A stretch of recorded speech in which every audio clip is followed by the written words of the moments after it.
근로자 여러분, 조합원 여러분, 안녕하십니까? 저는 법률사무소 일거사람의 최중현 변호사입니다. 우리 민주노총 서울 일반 노동조합과 함께 근로관계법 20강을 준비했고 그 첫 번째 강의로 근로계약과 취업규칙을 저희가 시작해 보려고 합니다. 이 강의를 맡게 되어서 일단 대단히 영광이고 저희가 이 강의가 많은 분들께 도움이 됐으면 하는 바람입니다. 강의가 굉장히 세분화돼서 마련이 되어 있기 때문에 아마 처음부터 이제 다 들으시는 거는 좀 부담스러우실 수도 있습니다. 그렇기 때문에 강의 주제를 보시고 그리고 특히 이제 자막이나 재생 속도를 보시고 내가 필요한 내용을 빨리빨리 찾으셔서 들으시면은 도움이 될 것 같습니다. 그리고 이 강의를 저희가 준비할 때 있어서 지금까지 나왔던 판례나 법리 이런 부분들을 많이 참고를 해서 실제 통용이 될 수 있도록 저희가 최대한 준비를 했습니다만은 반드시 사건의 결론이 그 판례나 여기 저희가 소개드린 법리에 부합하지 않을 수도 있습니다. 구체적인 사건에 따라서 결론이 달라질 수 있다는 점 말씀드리고 저희가 이 특정한 견해를 주장하거나 권고하는 것은 아니다라는 점도 제가 좀 말씀드리겠습니다. 그리고 실제로 어떤 사건을 진행하고자 하실 때는 반드시 노동조합 그리고 노동조합의 법규국장이 계시다면 법규국장 그리고 가능하면은 주변의 전문가들, 뭐 변호사나 노무사 그리고 이제 흔히 요새 많이 있는 노동권익센터 그리고 민간 상담소들도 활용하시면은 좋을 것 같습니다. 관련 없는 내용이 좀 많이 나올 수도 있는데 내가 필요한 내용이 아니다 싶으면은 이쪽 오른쪽을 이제 2번, 3번 클릭하시면 이제 빨리 앞으로 넘어가고요. 저희 왼쪽을 더블 클릭하시면은 이제 뒤로 다시 가서 다시 보실 수가 있습니다. 참고 부탁드리겠습니다. 자, 목차는 일단 근로계약을 들어가기에 앞서서 우리 노동관계 기본 원칙, 근로기준법에서 정하고 있는 기본 원칙에 대해서 간단하게 살펴보고 그 다음에 근로기준법이 적용되기 위한 전제인 근로자, 내가 과연 근로자에 해당이 되는지 문제가 될 때는 근로자성의 판단 기준이 있습니다. 이 부분도 살펴보고요. 근로계약의 종료도 다른 강의에서는 사실 살펴보기가 어렵기 때문에 이 강의에서 간단하게 짚고 넘어가도록 하겠습니다. 이런 부분을 거쳐서 저희가 근로계약의 유의점 그리고 어떤 점들이 명시가 돼야 되는지 그리고 나아가서는 취업규칙 특히 이제 변경 부분까지 저희가 집중적으로 살펴보도록 하겠습니다. 일단 근로계약 부분입니다. 우리 근로기준법 특히 이제 앞부분에서는 노동관계 기본 원칙으로 4가지 원칙을 두고 있습니다. 첫 번째로 근로조건 대등 결정의 원칙, 평등 대우의 원칙, 인격 보호의 원칙, 그다음에 취업 개입 금지의 원칙이 그것입니다. 근로조건 대등 결정의 원칙은 근로자와 사용자가 동등한 지위에서 자유의사에 따라 근로조건을 결정해야 된다. 그리고 근로기준법에서 또 강조하고 있는 부분이 근로기준법상 근로조건은 최저 기준이다. 그렇기 때문에 기존에 유리하게 형성되어 있던 근로조건을 이 근로기준법상 내용을 이유로 이 법의 내용에 맞추겠다는 어떤 명분으로 더 낮추는 것은 금지된다라는 부분입니다. 물론 이 조항 자체가 처벌이나 제재 조항은 없습니다. 그러나 어떤 하나의 원칙으로서 저희가 해석이나 협상을 하실 때 주장할 수 있는 그런 내용이 되겠습니다. 자, 두 번째로 평등 대우의 원칙입니다. 평등 대우의 원칙은 이제 근로기준법 6조에서 차별 금지가 명시가 되어 있고 그거에 대한 위반 시 처벌 조항도 명시가 되어 있습니다. 그리고 만약에 위반할 경우에는 별도로 처벌과 별도로 불법 행위에 따른 손해배상 책임도 발생을 하겠습니다. 물론 이제 기간제 근로자, 파견 근로자, 그다음에 남녀 고용평등법, 그다음에 고령자 고용법, 장애인 차별금지법 등 타 법률에도 개별적으로 차별금지가 규정이 되어 있습니다. 그래서 참조를 하시면 좋겠고, 자 인격 보호의 원칙, 세 번째 인격 보호의 원칙이란 크게 강제 근로의 금지, 그다음에 폭행의 금지, 그다음에 공민권 행사 등 보장의 내용으로 나타납니다. 강제 근로의 금지란 사용자가 근로자의 정신상, 신체상 자유를 부당하게 구속하는 수단으로서 강제 근로를 하게끔 하는 그런 상황을 의미합니다. 여러 가지 상황들이 있을 수가 있는데 특히 많이 문제가 되었던 이제 전차금 상계, 미리 빌려준 돈을 갚을 때까지 계속 일하게 하는 거. 그다음에 위약금 예정, 특정한 위약금을 갚을 때까지 또한 근로를 사실상 강제하는 것. 그다음에 내가 받아야 될 임금에서 일부분을 강제 저축하게 한다든지, 법이 정하는 기한을 초과하는 장기 계약의 경우에는 별도로 제한이 있다고 저희가 보고 있습니다. 특히 이제 많이 문제가 되는 게 위약금 예정인데 이따 저희가 다시 살펴보도록 하겠습니다. 그리고 근로기준법에서는 이 폭행, 일반 형법상 폭행죄보다 사용자의 폭행을 가중처벌하고 있습니다. 그리고 근로기준법 10조에서는 공민권 행사를 보장하고 있는데, 여기서 공민권이란 내가 시민으로서 행사할 수 있는 선거라든지 아니면은 각종 절차에 참여하는 그런 권리를 의미하게 되겠습니다. 그래서 이거를 보호하고 있고, 마지막으로 취업 개입 금지의 원칙이란 이제 중간 착취의 배제, 법이 허용하는 경우, 예를 들어서 직업 안정법에 따라서 인가를 받은 직업 소개소 같은 경우를 제외하면 그 외에 허가받지 않은 사람이 중간에 직업을 알선하고 그걸로 인해서 어떤 이익을 챙기는 것을 금지한다는 의미이고, 그다음에 취업 방해 명부 등 금지는 어떤 블랙리스트를 만들어서 사용자들 간에 통신을 한다든지 기호로 나타낸다든지 하는 것을 금지하는 그런 조항이 되겠습니다. 자, 그럼 다음으로 넘어가서 근로계약 그리고 근로자성에 대해서 살펴보면, 근로계약이란 근로를 제공하고 그 반대급부로 임금을 지급하는 것을 목적으로 체결된 계약이고, 그 주체는 근로자입니다. 근로자는 임금을 목적으로 사업이나 사업장에 근로를 제공하는 사람, 이렇게 되어 있습니다. 그런데 만약 내가 어떤 직장에 취업을 위해서 갔을 때 이때 근로계약서를 주는 게 아니고 프리랜서 계약서라든지 아니면 도급계약서, 위임계약서, 위탁운영계약서, 이런 계약서들을 받으실 수가 있습니다. 이런 경우에 나는 과연 근로자인가? 라고 하는 이 기준은 사실은 법에 명시되어 있지 않습니다. 이것은 대법원이 판례로 형성해온 기준이 여기 지금 파란색 네모 안에 보시면 있는데, 일단 대법원이 보는 원칙은 어떤 계약의 이름, 즉 형식에 이제 얽매이는 것이 아니고 그 실질을 보겠다. 그 실질이란 임금을 목적으로 종속적인 관계가 인정이 되는지, 그것이 인정되면 근로자로서 보겠다라는 것이고요. 그러면 종속적인 관계란 어떤 기준으로 판단할 수 있는지를 이제 1번부터 6번까지 쭉 명시하고 있는 겁니다. 사용자의 상당한 지휘 명령이 있는지 여부, 그다음에 사용자가 미리 정한 내규, 즉 취업규칙, 복무규정이 적용되는지 여부, 그다음에 사용자가 정한 근무 시간, 장소, 업무 내용에 지정이 돼 있고, 그다음에 그 지정된 내용에 구속을 받는지 여부가 문제가 될 것이고, 근로자가 독립해서 자신의 계산, 즉 자신이 비용을 지불해 가면서 사업을 하는지, 비품이나 원자재를 별도로 소유하는지, 제3자에게 자신이 업무를 맡겨서 자신 대신 하게 할 수 있는지, 이것 또한 판단 요소가 되고요.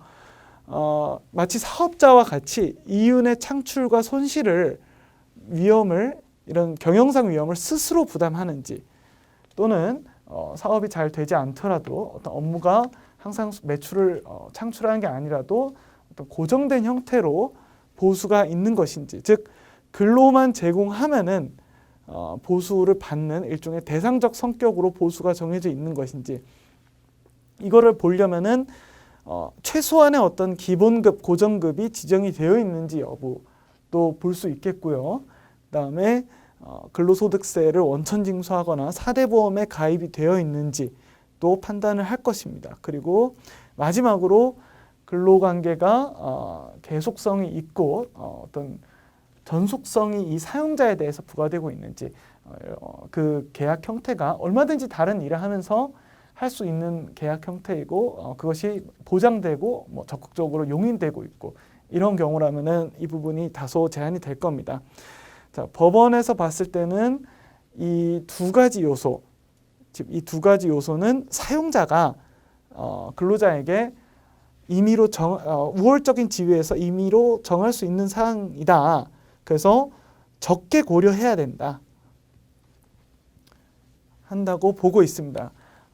만약에 정말 이 근로자로서 보호를 해주지 않으려고 한다면은 당연히 고정급이나 기본급을 제외시키고 어떤 업무를 얼마나 하는지 어떤 그 달성량, 성과에 따라서 보수를 매기는 방식도 취할 수 있을 겁니다.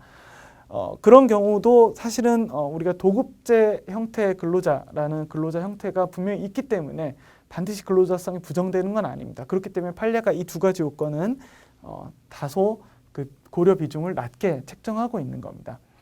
이런 기준들을 충족을 하는지가 문제가 됐던 사례들이 여러 가지가 있는데 가장 유명했던 사례들로는 저희가 예전에 공부할 때 배운 그런 골프장 캐디 문제라든지 학습지 교사, 지금 계속 판단이 엇갈리고 있는 정수기 수리기자, 코디 흔히 말하는 이런 부분들 수도 있을 수 있고, 이제 야쿠르트 아줌마가 이제 근로자인지에 대해서 대법원에서 불인정한 그런 판례도 있었습니다.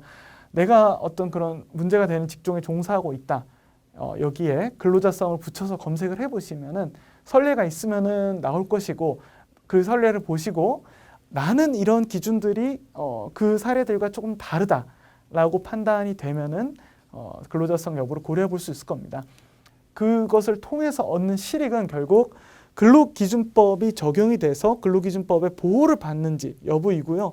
대표적으로는 근로자로 인정이 된다면 일단 다른 강의에서 저희가 살펴볼 해고의 보호, 그다음에 이제 아까 그 노동관계 기본 원칙에서 살펴본 위약금이 이제 금지되는지, 또한 실익으로서는 당연히 퇴직금과 초과근로수당을 이제 우리가 근로기준법에 따라서 별도로 청구할 수 있는지, 이런 부분들이 고려가 될 수가 있겠습니다.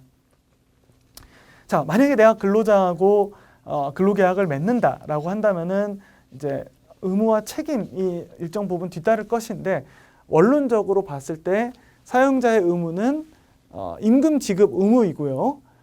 만약에 장사가 잘 안 된다. 근데 그것이 근로자에게 책임이 없는 사유다. 업종을 잘못 선택했거나, 상권을 잘못 선택했거나, 그때의 어떤 경영 판단에 따라서 아이템을 잘못 선택했거나 얼마든지 있을 수가 있겠죠. 이런 이유로 만약에 경영이 잘 되지 않는다라고 해서 그 임금을 삭감할 수 없다라는 것이 따라오고, 그리고 흔히 저희가 많이 강조하는 것이 안전배려 의무입니다. 임금을 지급할 의무도 있지만은 사용자가 근로계약 관계에서 발생하는 부수적인 의무, 하지만 결코 중요성이 낮지 않은 것이 안전배려 의무이고, 이것은 근로계약에 그 내용이 없어도 당연히 발생하는 의무이다. 즉 근로자의 건강, 그리고 이 건강에는 육체적 건강과 정신적인 건강이 모두 포함이 되고, 어떤 신체적인 온전성을 침해받지 않도록 산업안전보건을 증진시켜줘야 될, 그리고 사고를 예방해줘야 될 그런 의무가 발생하는 것입니다. 그렇기 때문에 만약에 근로자가 우리가 흔히 말하는 산재를 당했다, 그래서 일정 부분 손해가 발생했고 장애가 남았다, 이런다면 당연히 우리가 근로복지공단에서 산재 인정을 받아서 요양급여, 휴업급여, 장애급여, 상병보상연금까지도 받을 수가 있을 것입니다. 그런데 그 법이 정한 산재급여로 손해가 전부 보상되지 않을 때, 이때는 우리가 사용자의 안전배려 의무 위반을 이유로 별개의 그 초과분에 대해서는 민사상 손해배상을 청구할 수가 있게 되는 것입니다. 자, 그러면 근로자의 의무에 대해서 간단히 살펴보겠습니다. 근로자의 의무는 보통 세 가지가 이제 거론이 됩니다. 근로 제공 의무, 당연히 제공이 돼야 되는 것이고, 이것은 실제 이제 일을 했는지 여부와 무관하게 사용자가 처분할 수 있는 상태로 제공하면 된다. 즉, 내가 일이 없더라도 지정된 근로 시간에 근무일에 나와서 대기하고 있으면은 사용자가 나에게 일을 시킬 수가 있겠죠. 그것이 바로 노동력을 처분할 수 있는 상태로 놔둔 겁니다. 실제로 일을 시켰냐 여부와는 무관하다. 예를 들어서 사업장에 전기가 나갔다든지 기계가 고장났다든지 하는 경우에는 일을 시키고 싶어도 시킬 수가 없을 것인데, 그것을 이유로 임금을 삭감할 수는 없다라는 거고요. 근로자는 의무를 다했다는 겁니다. 그다음에 성실 의무가 있는데 뭐 이거는 사용자가 다 구체적인 내용을 정해 드릴 거라서 저희가 설명하지 않겠습니다. 그리고 부정경쟁 금지가 있는데 요새 많이 문제가 됩니다. 이제 부정경쟁 방지법이라고 하는 데서 취득한 내가 이제 일을 하면서 취득한 사용자의 업무상 비밀, 영업 비밀 이것을 부정하게 사용하는 것을 기본적으로 금지하고 있고 뭐 일정한 손해배상 의무를 부담하고는 있습니다. 그런데 특약을 넣는 경우들이 있습니다. 특약에 따라서 내가 이 사업장에서 일하다가 퇴직을 했을 때 근처에서 비슷한 업종을 개업하지 않는다든지 아니면 비슷한 업종의 다른 경쟁업소에 가서 일하지 않는다든지 이런 것을 이제 경업금지 의무라고 합니다. 경업금지 의무를 근로자에게 부과할 수는 있는데 이것이 언제나 반드시 따라야 되는 거냐? 그렇지는 않다라고 저희는 보고 있습니다. 왜냐하면 법원에서 이것이 직업 선택의 자유를 과도하게 제한하거나 만약에 경업금지 의무에 대해서 어떤 보상이 전혀 없는 경우 그냥 이 사업장에 근로를 했었다는 것만을 이유로 너는 나가서 뭐 2년간 동종업소에서 2km 내에서 동종업소에서 동종업종에서 일하면 안 돼라고 그렇게 규정할 경우에는 그 효력이 제한될 수가 있다. 일단 그것을 무효로 판단하고 다시 그 범위를 제한하도록 할 수 있다라는 것이 법원의 지금 판례입니다. 과도하게 제한한다라고 했을 때의 그 과도한지 여부는 어떤 거리적인 제한, 그다음에 기간으로서의 제한, 업종의 그 범위 이런 부분들이 다 종합적으로 고려가 될 것입니다. 그래서 저희가 이제 요새 많이 문제가 됐던 거는 물론 어떤 그 전문 지식을 가지고 있는 연구원 이런 어떤 기술자 이런 부분들도 문제가 될 수가 있고 특히 이제 경쟁이 과열된 시장 예를 들어서 미용사 이런 부분들도 근로자성을 전제로 경업금지 의무가 이제 유효한지 여부가 문제가 되고 있습니다. 자, 그리고 근로자의 책임 이제 많이들 걱정하시는 게 손해배상 책임이 있는데 내가 일을 하다가 어떤 사고가 발생해서 사용자는 그 사고가 손해가 발생한 손님 예를 들어서 아니면 또는 제3자에게 사용자의 배상 책임이 있습니다. 사용자로서의 배상 책임이 있고 그러면은 민법에서 이렇게 사용자가 대신 배상을 할 경우에는 그 배상한 만큼의 구상을 할 수가 있다. 즉 구상권을 행사할 수 있다. 이렇게 명시를 하고 있는데 이 구상권의 범위가 문제가 됩니다. 법원에서는 사용자가 손해를 배상한 만큼 그 100%를 다시 구상하는 것을 일정한 경우에 제한하고 있습니다. 어떨 때 이 손해 공평한 부담을 대원칙으로요. 공평한 부담을 위해서 만약에 손해 발생 원인에 사용자가 기여한 것이 있거나 손해의 성격 내지는 가해행위의 예방이나 손실의 분산에 관해서 사용자가 배려를 얼마 정도로 했는지 예를 들어서 어떤 음식점에서 서빙 업무에 종사하는 근로자가 실수를 해서 뭐 불판을 엎었다든지 아니면은 들고 가던 뜨거운 음식을 담은 그릇이 깨져서 손님에게 화상을 입혔다 또는 어떤 장애를 남겼다 이런 경우에 사실은 손해 액수가 뭐 천정부지로 치솟을 수가 있습니다. 그런 경우에도 그러면 사용자가 과연 그것을 예방하기 위해서 뭐 동선을 확보하고 안전장구를 지급을 하고 미리 어떤 주의사항에 대해서 교육을 시켰는지 이런 부분들을 고려를 하겠다라는 것입니다. 그리고 이것은 만약에 근로자가 손해를 전액 배상하겠다는 각서를 제출했더라도 위와 같은 공평한 부담을 견지해서 무효로 볼 수가 있다라고 판단하는 사례가 있고요.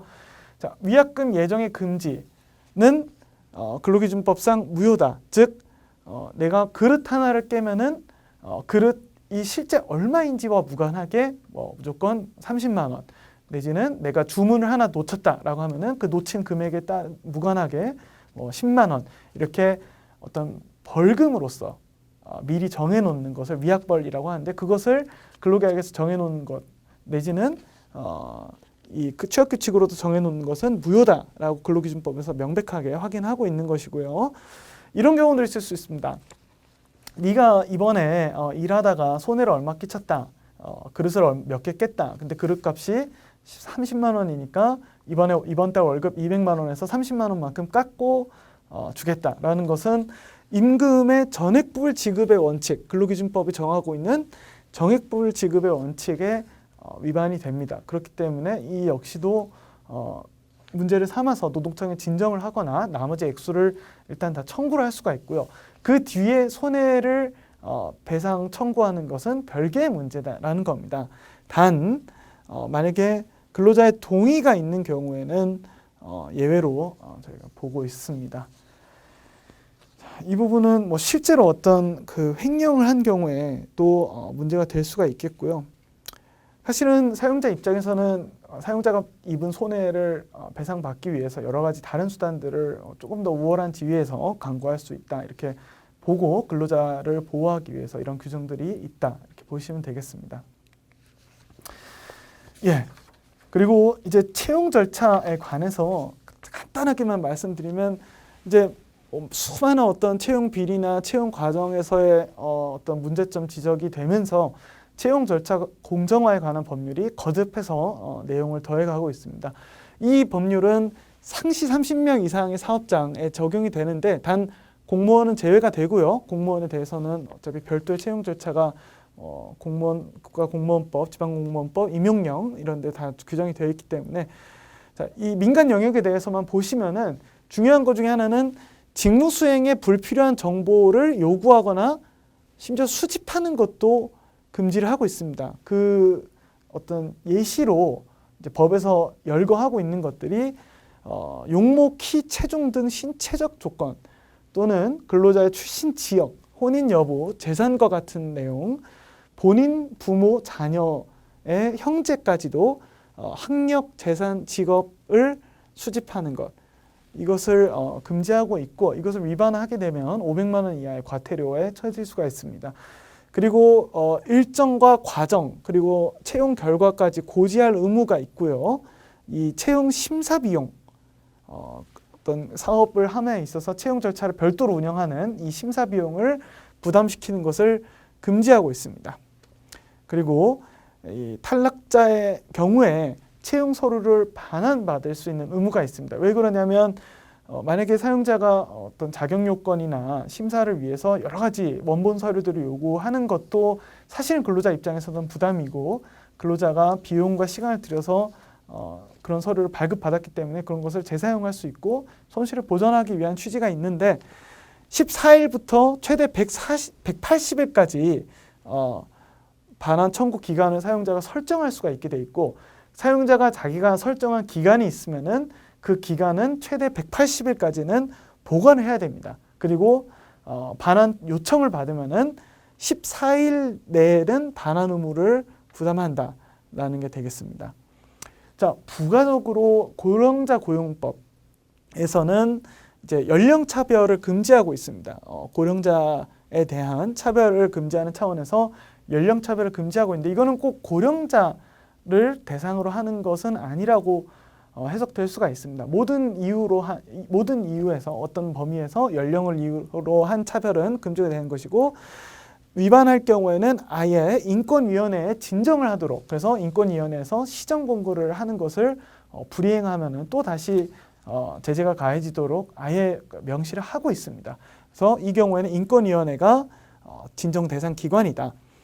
그리고 이제 흔히 요새 뉴스 같은 데서 여러분들 많이 보시는 개인정보 침해 정말 많이 문제가 되고 있습니다. 내가 취업을 하려고 개인정보를 제공을 했는데 그 개인정보를 수집해서 뭐 마케팅에 쓴다든지 심지어는 그 실무자가 당신이 마음에 든다, 우리 한번 만나보자라고 연락이 온다든지 그런 경우들 많이 문제가 되고 있는데 개인정보의 목적 외 이용이나 이것을 제3자에게 제공하는 것도 개인정보보호법에서는 금지가 되고 있고 이것을 위반할 경우에는 형사처벌을 받을 수가 있습니다. 그리고 개인정보가 불필요하게 되었다. 즉 채용 절차를 다 완료해서 채용 합격자가 다 결정이 되었는데 계속 보관하고 있는 것은 사실 개인정보보호법에서도 별개로 금지하고 있긴 합니다. 지체 없이 파기를 해야 되는데 물론 이 반환 기간, 반환을 위해서 반환 요청을 받을 경우에 반환해주기 위한 보관 기간 이것은 예외가 될 겁니다. 그리고 안전조치 의무가 있습니다. 수집을 해놓았으면 그 개인정보가 유출되거나 제3자에게 오용되지 않도록 안전하게 조치를 취해야 된다라는 것이고요. 이것 역시도 위반할 경우에는 과태료가 부과가 된다. 즉 아까 말씀드린 그런 채용 절차에 관여하지 않는 사람이 이것을 가져다가 사적인 용도로 쓴다든지 제3자에게 돈 받고 판다든지 이런 경우들이 금지가 되는 경우가 되겠습니다. 실제로 외국에서는 굉장히 문제가 많이 되고 있고 안전조치 의무 위반에 따른 어떤 거액의 징벌적 손해배상 내지는 어떤 과태료가 연일 지금 나오고 있습니다. 앞으로 문제가 많이 될 것이고요. 근로계약의 체결 유의점, 자 중요한 내용으로 저희가 넘어가도록 하겠습니다. 근로계약을 어떻게 해야 되냐, 내가 받은 근로계약서가 과연 맞는 내용일까를 판단하는데 하나의 어떤 좋은 참조할 자료는 우리 고용노동부에서 이미 표준 근로계약서를 올려놨습니다. 그래서 어떤 방식으로 써야 되는지도 다 예시를 들어놓고 있기 때문에 이것과 비교해 보시는 게 제일 빠르고요. 이게 어떤 최소한이라고 봅니다. 최소한의 내용이고 여기에 사업장의 어떤 사정에 따라서 특수성에 따라서 별개의 특약이 들어갈 수가 있고 그러다 보면 이제 내용이 방대해질 수가 있는 겁니다. 그러나 어떤 최소한은 여기다라는 것이고 이 양식대로 하라는 게 아닙니다. 이 양식은 최소한이라는 거니까 이미 기재된 내용을 근로자가 봤을 때 만족하지 못한다 또는 나는 좀 다르게 하고 싶다라고 하면 얼마든지 수정을 요구할 수가 있고 기재되지 않은 내용도 추가를 요구할 수가 있을 겁니다. 그래서 반드시 사용자가 어떤 제시하는 근로계약서대로 서명해야 되는 건 아니다라는 걸 저희가 강조드리고 싶고 여러 가지 유의점이 있습니다. 제일 많이 문제가 되는 게 언제부터 시작해서 언제까지 할지 당연히 문제가 될 것이고요. 어디에 배치돼서 무슨 업무를 할지, 그다음에 내가 일해야 될 시간, 시작 시간, 종료 시간, 그 사이에 휴게 시간은 몇 시부터 몇 시까지인지, 몇 번에 나눠서 있는지, 어느 요일에 쉬고 어느 요일에 일하는지, 그다음에 우리가 중요한 또 우리가 또 돈을 받기 위해서 일을 하니까 급여가 시간급인지 일 단위인지 월 단위인지 주 단위인지 그 방식이 문제가 될 거고요. 그 방식에 따른 액수가 문제가 될 겁니다.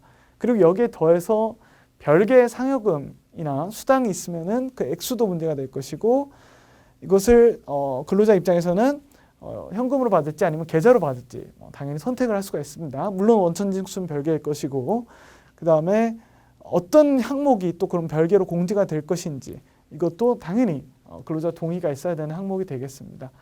자, 그리고 보셔야 될 게 이제 나만 서명하고 사인하면 끝나는 게 아닙니다. 사실은 근로계약서 최하단에 보시면은 계약서기 때문에 양 당사자의 서명 날인이 들어가야 되고 양 당사자의 기본 정보가 들어가야 됩니다. 이 기본 정보가 기재돼 있는지 그리고 이게 맞는지 실제로 확인을 해봐야 됩니다. 어떤 경우들에는 실제 사장이 아니고 내가 면담할 때 이제 채용 면접을 보러 갔을 때 사장이라고 하는 사람이랑 거기 이제 기재되어 있는 대표자 명칭이 다를 수도 있습니다. 그리고 사업장 소재지가 다를 수도 있고요. 그런 경우에 합리적인 사정이 있는지를 살펴봐야 되는 것이고 흔히 이제 사업자 등록번호가 꼭 표기가 될 필요는 없는데 만약에 표기가 된다면은 국세청 홈택스에서 사업자 등록번호를 조회를 해서 지금 현재 유효한 사업자인지 폐지된 것은 아닌지 볼 수가 있고요. 만약에 법인인 그런 회사인 경우에는 법원 등기소, 인터넷 등기소에서 등기부등본을 떼서 여기에 대표자 이름이 어떻게 되어 있고 실제 이제 지금 사업을 하고 있는 법인인지도 확인할 수가 있습니다. 예. 그다음에 이제 임금 부분에 관해서 별도 강의에서 하겠지만 최저임금 위반 여부가 또 문제가 될 수가 있습니다. 사실 이 근로계약서를 이렇게 받았을 때 시간급 형태로 딱 기재가 돼 있지 않는 한 최저임금 위반 여부를 확인하기가 좀 어려울 수 있습니다. 물론 시간급이 기재가 되어 있다 하더라도 그것만 가지고 최저임금 위반 여부를 판단하는 건 아닙니다. 여기 보시면은 기본적으로 기본급 기준이지만 최저임금에는 정기상여금과 복리후생비가 일부 산입이 되도록 되어 있습니다. 그리고 만약에 내가 1년 이상 근로계약을 맺었는데 수습 기간이 있다. 그 중에 수습 기간은 10%의 한도에서 감액해서 지급을 받을 수가 있습니다. 최저임금에 대해서도. 그리고 연차 근로수당, 연차 휴가수당이나 초과 근로수당은 이제 제외가 돼야 된다. 이거를 다 감안해서 2021년도 기준에 시급 8,720원을 넘는지 또는 미달하는지를 살펴봐야 되는데 역시 고용노동부에 가면은 이 사이트에 가시면은 최저임금 계산기라는 게 있습니다. 내 근로조건을 다 입력을 하고 최저임금 위반 여부가 있는지 판단을 해서 만약에 위반 소지가 있다 이러면 노동청에 진정을 넣어서 별도로 살펴봐 달라고 할 수 있는 절차입니다. 이 부분도 한번 의심스러우면 확인하는 것이 좋겠습니다. 자, 그 다음에 정말 중요한 사항입니다. 근로계약은 구두로도 가능합니다. 왜냐? 계약이란 원래 구두로 가능합니다. 내가 뭘 해줄 테니 너를 뭘 해줘라. 오케이. 그러면은 구두로도 계약이 성립이 된 겁니다. 다만 그 계약의 성립 여부. 그래서 상대방이 이것을 불이행했을 때 이것을 강제하고 손해배상을 청구하고 이게 어려워서 보통 서면으로 하는 것뿐입니다. 그런데 근로계약은 근로자의 어떤 지위나 열악함을 고려했을 때 일정 부분에 관해서는 구두로만 하는 것은 불가능하게 설계를 해놨습니다. 즉 지금 보시면은 근로기준법에서 여러 가지 사항에 대해서 명시 의무라는 걸 두고 있는데 이 명시 의무라는 거는 드러내서 보여주라는 겁니다. 드러내서 보여주는 방법에는 당연히 말로 보여줘도 되는 것이고 알려줘도 되는 것이고 벽에다 붙여놔도 되는 것이고요. 사업장에. 그리고 서면으로 작성해서 이렇게 건네주는 그런 것도 다 명시 의무에 해당이 되는 겁니다. 이 명시 의무 자체를 지키지 않았을 때는 근로기준법상 벌금이 있고요. 단 명시 의무를 이행하지 않는다고 근로계약이 무효가 되는 건 아니다. 이렇게 판례는 보고 있습니다. 그런데 이 중에서도 서면으로 아예 딱 종이로 뽑아서 보여주고 그 다음에 건네주기까지 해야 되는 그 의무를 가진 것들을 근로기준법 제17조 2항에서 별도로 명시하고 있는 겁니다. 그게 뭐냐? 임금의 구성 항목, 계산 방법, 지급 방법, 소정근로 시간, 휴일, 연차, 유급 휴가. 이것은 근로자가 원하든 원치 않든 서면으로 만들어서 건네주라라고 근로기준법에서 명시하고 있는 거고요. 만약에 이것이 단협이나 취업규칙, 근로자 대표의 합의로 변경됐을 때도 근로자가 요구를 하면은 그때도 줘야 된다라는 것입니다. 다 돈과 관련된 내용입니다. 돈과 관련된 내용이 있기 때문에 근로자가 정당하게 근로 제공을 하고도 정당한 급여를 받지 못하는 것을 대비해서 미리 입증 자료를 확보해 놓을 수 있도록 만들어 놓은 겁니다. 자, 그런데 이런 경우도 있을 수가 있습니다. 지금 이렇게 명시해야 되는 서면 명시해야 되는 항목 외에 특히 이제 연차 유급휴가 같은 경우에 취업규칙 및 근로기준법에 따른다 라고 하는 경우에는 과연 그러면은 그렇게 써서 줬을 경우에는 서면 명시 교부 의무를 불이행한 거냐? 판례는 그렇지는 않다고 봅니다. 취업규칙이나 근로기준법에 미리 정해져 있는 사항이고 그걸로 보충적으로 해석이 되면은 의무를 위반한 건 아니다 이렇게 보고 있는 것이고요.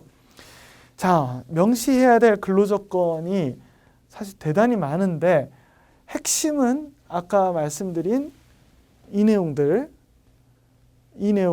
이거는 아까 보신 서면 명시 교부 의무 그러니까 서면으로 받아야 될 항목들이고 그다음에 그 밖에 대통령령으로 정하는 근로조건 이거는 서면 명시 교부 의무는 아닙니다.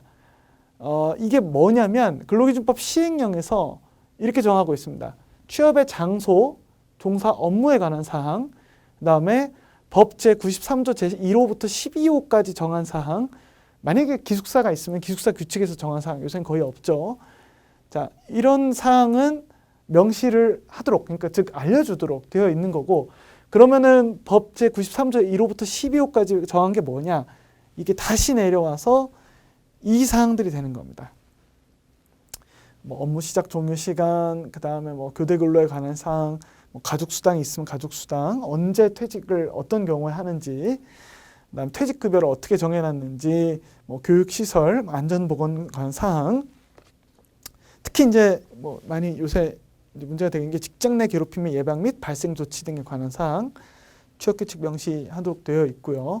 표창과 제재에 대한 사항, 즉 징계에 대한 사항, 이런 분들이 취업규칙에도 들어와야 되지만은 그 취업규칙의 내용으로서 알려줘야 된다. 근로계약의 어떤 이런 내용으로서 알려줘야 된다라는 거를 법이 미리 예정을 하고 있는 겁니다. 그런데 사용자 입장에서 봤을 때 그럼 이거를 다 한꺼번에 정해서 근로계약을 할 때 다 알려줘야 되냐? 그건 아닙니다. 사업장 특성에 따라서 어떤 사항에 대해서는 미리 정해놓은 걸 수가 있고 안 정해놓은 거가 있을 수도 있습니다. 예를 들어서 단적으로 어떤 교육시설이 있는지, 어떤 작업용품이 있는지, 뭐 가죽수당이 있는지, 이런 것들은 사업장마다 다르게 규정이 돼 있을 수가 있습니다. 그렇기 때문에 이 중에서 사용자가 정한 사항이 있다면 적어도 정한 거는 알려줘라 라는 걸로 저희가 해석이 되고 있고요. 이거는 반드시 다 서면으로 알려줄 필요는 없다. 서면으로 건네줘야 되는 건 이 네 가지다 라고 저희가 거듭 강조를 드리고 싶습니다.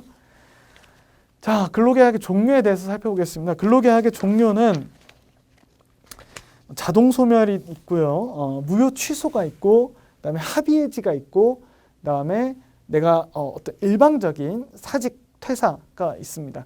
저희가 징계, 해고 이 부분은 저희가 별도의 강의에서 저희가 다루겠습니다. 그래서 여기서는 일단 징계, 해고 외의 경우들을 살펴보면 자동소멸, 내가 계약 기간이 만료했다, 정년이 다다랐다, 아니면은 개인 사업자 사용주나 아니면 근로자 본인이 사망했다, 회사가 해산하거나 소멸해 버렸다, 이런 경우에는 당연히 더 근로계약을 유지하고 싶어서 못할 겁니다. 이런 경우에는 자동 소멸이 되겠고 금품 청산 의무만 나중에 문제가 되겠습니다.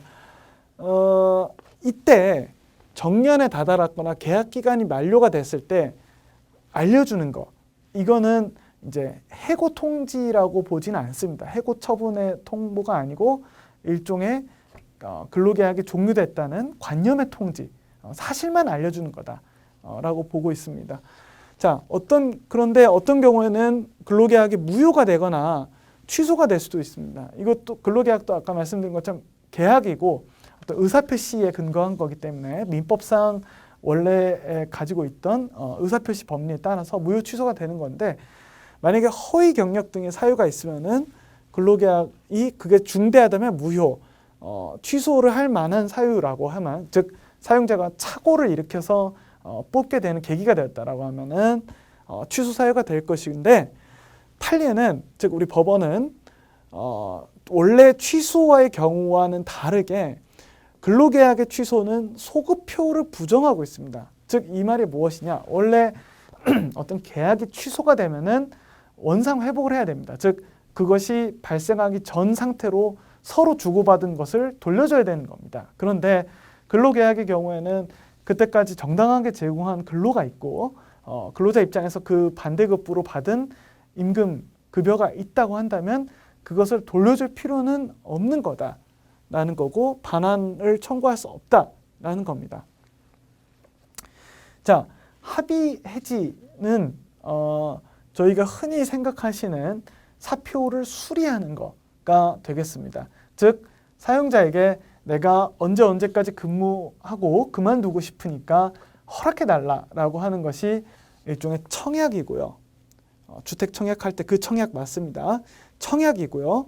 청약에 대해서 승낙, 그래 그러면 너는 언제까지 나와라 라고 양 당사자 간의 합치가, 의사 합의가 있으면은 이거는 합의 해지입니다. 이 합의 해지의 장점은 언제까지 근무할지를 양 당사자가 합의해서 정할 수 있다. 그걸로 이제 구속력이 생긴다라는 겁니다. 그런데 물론 권고사직, 사표 수리 그런 사례가 될 수가 있겠는데, 단 사용자 입장에서 사표를 제출할 것을 종용할 경우에 계속해서 면담에 불러다가 언제까지 사표 제출할 거냐, 언제까지 사표 제출 안 하면 기회가 없다, 뭐 그 다음에 정리해고할 거다, 내지는 뭐 징계해고를 넘기겠다, 이렇게 사표를 계속 제출하라고 할 경우에는 이거는 합의해지가 아니고 해고로 판단해서 해고로 판단하게 되면 해고 보호 법리가 들어옵니다. 즉 정당한 이유가 있어야지만 해고가 유효할 수가 있습니다. 이 보호 절차로 저희가 보호 법리로 넘어가게 되는 것이고요. 그 외에 근로자가 진정한 의사로서 내가 언제까지 근무할 테니 그만두고 싶다. 이런 거는 합의해지가 되겠습니다. 그런데 근로자가 그런 의사를 표시했는데 사용자 입장에서 나는 모르겠다. 나는 그 사표 받아줄 수가 없다 하고 가만히 있는 경우들이 있습니다. 뭐 사표를 반려한다든지 그런 경우에 근로자는 그만두어야 되는데 이미 마음도 굳혔고 이직을 해야 될 수도 있는데 마음이 급하죠. 뭐 더 이상 이 사업장에서 고통받으면서 일하고 싶지 않을 수 있는데 이런 경우에 어떻게 되느냐? 이 경우에는 민법으로 넘어갑니다. 근로기준법에는 명시가 없습니다. 사직의 의사표시가 도달하고 1개월이 지나면은 효력이 발생하는데 단 월급제 근로자의 경우에는 내가 예를 들어서 1일부터 말일까지 근무를 하고 그거에 대한 월급을 그 다음 달 10일 날 받는 근로자라고 칩시다. 그렇게 된다면 내가 3월 15일 날 사직서를 냈는데 안 받아줬습니다. 자, 이때는 그 통보한 달의 다음 달, 즉 4월 말일이 되면은 근로계약의 효력이 없어진다는 겁니다. 그거를 민법에서 정하고 있는 것이고요. 굉장히 헷갈릴 수 있는 내용이기 때문에 나는 3월 달 중순에 사직서를 냈는데 당연히 3월까지만 나와야 되는 거 아니냐? 아닙니다. 만약에 이걸 잘못 해석하고 무단 결근을 한다든지 한다면은 뭐 별도로 징계 해고가 될 수도 있고 별도로 손해배상 청구가 발생할 수도 있습니다. 그렇기 때문에 이 부분 유의해야 될 부분이고요. 사직의 의사표시는 원래는 철회할 수가 없습니다. 민법상의 법리에 따라서. 그런데 만약에 사용자가 그래 이번에 철회하는 거는 받아주겠다라고 할 경우에는 철회가 유효하다라는 거고요. 이 경우에는 반드시 철회가 이루어졌다는 거를 좀 증거를 좀 남겨놓을 필요가 있겠습니다. 어떤 형태로든. 그다음에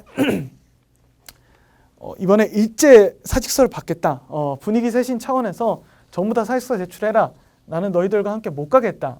좀 더 능력 있는 사람들을 뽑겠다라고 해서 이렇게 일괄적으로 사직서를 제출하는 경우에는 원칙적으로는 무효다. 즉, 이 형식을 봤을 때 일괄 제출이라든지 아니면은 특정인에게 제출을 강요한다든지 이럴 경우에는 무효로 본다. 물론 내가 진심으로 낸 사직의 의사표시가 아니라는 것을 증거로 확보할 필요가 있겠습니다. 자, 나머지 해고의 유형, 징계해고, 또 정리해고, 통상해고는 저희가 별도의 강의에서 말씀드리도록 하겠습니다. 자, 이제 절반 이상 온 것 같습니다. 취업규칙에 대해서 간단히 살펴보면, 자, 취업규칙이란 사용자가 이 개별 근로계약이 아니고 다수의 근로자에게 한꺼번에 적용시키기 위한 내부 규정입니다. 그래서 복무규율이나 임금 등 여러 가지 근로조건에 관해서 정한 규정이면은 이 명칭이 뭔지 상관없이 뭐 예를 들어 민사규정이든 임용규정이든 뭐 휴가 지침이든 뭐 자동차 사용 지침이든 이런 거 다 상관없이 실제 내용을 고려해서 이거는 취업규칙에 해당이 된다라고 볼 수 있는 겁니다. 취업규칙에 해당이 되어야 취업규칙을 함부로 마구 불이익하게 근로자들한테 불리한 내용으로 계속 변경하는 것에 대해서 그것은 잘못됐다, 무효다라고 주장할 수 있는 근거가 생깁니다. 물론 그거를 다 근로자가 주장하기 어렵지만 그래서 저희가 도와드릴 수 있으면은 당연히 도와드려야 하겠습니다. 그래서 근로기준법에서 취업규칙에 대해서 여러 가지 제한을 두고 있는 내용이 일단 작성 신고 의무입니다. 항상 이제 평균에서 봤을 때 10명 이상의 근로자가 있는 사업장이면은 이것을 작성해서 노동청에 신고할 의무가 있고요. 물론 이것을 언제까지 신고해야 된다. 한번 변경했을 때 뭐 며칠 내에 신고해야 된다. 이런 건 없습니다. 그렇기 때문에 이게 효력을 발생하는 요건은 아니다라는 거는 알아둘 필요는 있습니다. 다만 이렇게 작성 신고를 해놔야 나중에 근로자 입장에서 그런 게 있었는지 확인해 볼 수가 있는 어떤 보완적인 장치가 되겠습니다. 그리고 근로자의 의견 청취 그리고 불리한 내용으로 변경할 땐 동의 의무가 발생을 하고요. 특히 근로기준법에서 지금 특별히 강조하고 있는 제한하고 있는 취업규칙 내용이 감급, 즉 감봉의 제한입니다. 감봉의 제한은 한 번 한 임금 지급기에, 즉 여기서 1회라고 하는 거는 1급이든 주급이든 뭐 월급이든 이때 최대로 감봉할 수 있는 한도가 1일 평균 임금의 2분의 1이다. 그리고 그 총액, 그러니까 내가 예를 들어서 6개월간 감봉을 받았다. 그러면은 그 매월 감봉된 액수의 총합이 1임금 집기의 10분의 1 한도여야 된다. 즉 아까 그 6개월 감봉 액수가 월급의 10분의 1을 넘어서는 안 된다. 라는 거는 특별하게 법에서 아예 정해놓고 있습니다. 그리고 취업규칙이 법령 및 단체협약을 준수해야 된다라고 확인하고 있고요. 만약에 근로계약이 취업규칙에 위반된다, 근로계약이 취업규칙보다 불리하다 또는 열악하다 이럴 경우에는 취업규칙이 바로 그 근로계약의 내용으로 들어오는 효력이 있다고 보시면 되겠습니다. 자, 주지의무라는 게 있는데요. 취업규칙을 근로기준법에서는 근로자들이 자유롭게 열람할 수 있는 장소에 항상 게시해 놓거나 아니면은 갖다 놔야 된다, 구비해둬야 된다라는 건데요. 이것은 만약에 상시 10명 미만의 사업장에서 우리는 자체적으로 취업규칙을 만들겠다라고 하는 경우에도 똑같이 발생하는 의무입니다. 그래서 만약에 이 주지 의무를 다 했다면 사실은 취업규칙을 일일이 알려주고 막 교육하고 이래야 될 별도 고지 의무는 없다. 그리고 근로자가 이것을 알지 못했다 하더라도 이것은 내가 알지 못했으니까 무효입니다. 이렇게 주장할 수가 없다라는 것이 판례의 태도가 되겠습니다. 자, 그럼 넘어가서 아까 법령 단체협약 준수 의무, 그 다음에 근로계약에 대해서 강행적 보충적 효력이 있다고 했는데 이거를 결국 요약하고 있는 것이 이제 노동법의 대원칙인 유리조건 우선의 원칙이라는 것입니다. 즉 여러 가지 지금 규범들이 있습니다. 노동관계에서 보시면은 근로기준 법령이 있고요. 그 다음에 단체협약, 노동조합이 있는 경우에 체결한 단체협약, 그 다음에 개별 근로자와 체결한 근로계약, 그 다음에 아까 말씀드린 취업규칙, 이 관계 속에서 특정한 사항에 대해서 가장 유리한 것이 우선 적용된다는 것이 유리조건 우선의 원칙입니다. 법원에서도 아예 근로계약의 조건이 취업규칙보다 유리하면은 근로계약이 우선한다 라고 확인을 최근에 한 게 있습니다. 이게 임금 피크제에 관한 것으로 제가 기억하는데 근로계약, 임금 피크제가 취업규칙에 규정이 되어 있더라도 그것이 내 근로계약보다 불리한 경우에, 그리고 이 근로계약이 별개로 유효할 경우에는 그것은 나한테 적용되지 않는다라는 거고요. 취업규칙이 그런데 근로기준법 제97조가 아까 말씀드린 것처럼 강행적 보충적 효력이 있다고 했는데 항상 근로계약보다 우선한다는 것은 아니다라는 겁니다. 유리할 때만 우선된다라는 것이고요. 개별적인 동의가 없는 한 불리하게 변경된 취업규칙은 개별 근로계약보다 우선할 수 없다라는 겁니다. 이 각각의 관계에 대해서는 다 개별적으로 노동조합법 33조나 근로기준법 97조, 근로기준법 96조의 1항 이런 부분들이 다 개별적으로 들어오고, 특히 이제 근로계약에 관해서도 아까 말씀드린 것처럼 근로기준 관련 법령이 만약에 근로계약이 더 불리할 경우에는 이 법령의 내용이 들어온다. 즉 근로기준법의 내용이 계약으로서 들어온다라는 게 되겠습니다. 자, 다음으로 넘어가서 이제 취업규칙의 의견 청취 및 동의 의무입니다.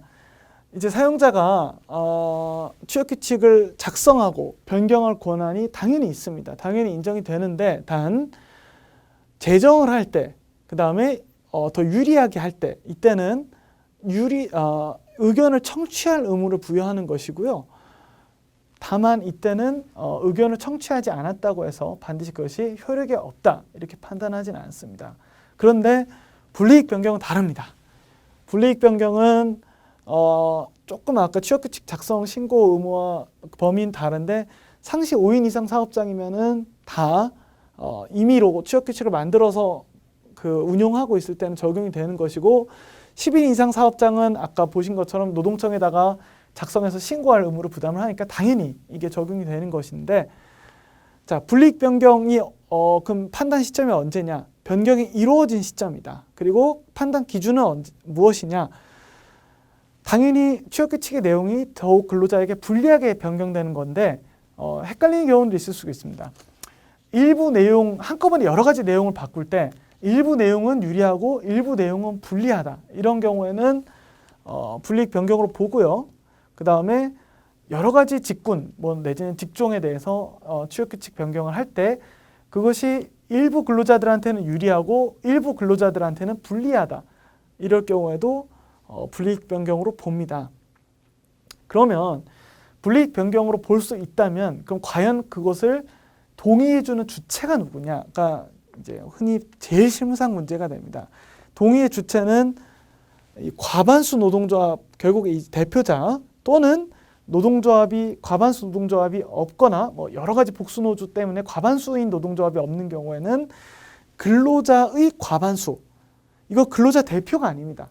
근로자의 과반수입니다.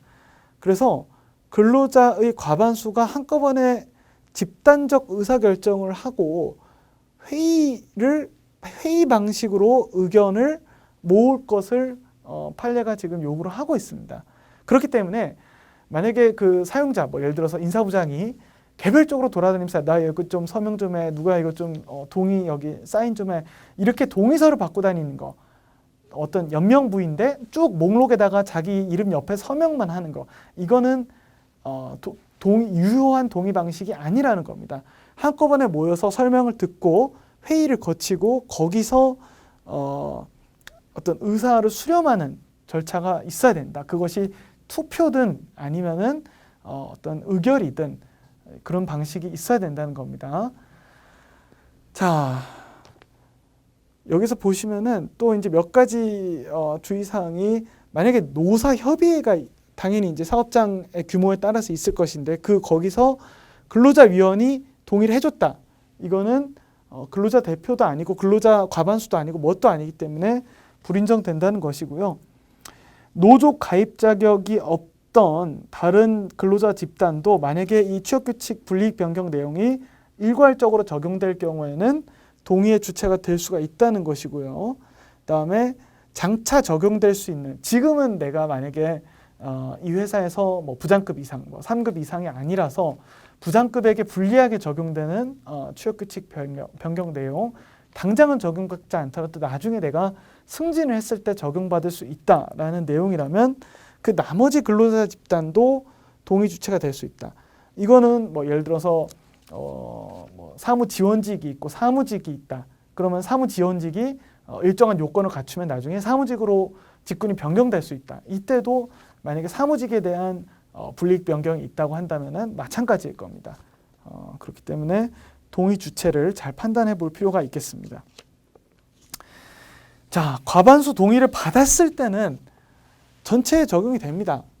원래 취업규칙에서 의도했던 적용 범위 전체가 적용이 되는데, 근데 만약에 과반수 동의가 실패했습니다. 그리고 사용자가 그걸 철회하지 않고 그러거나 말거나 취업규칙을 변경해 놨습니다.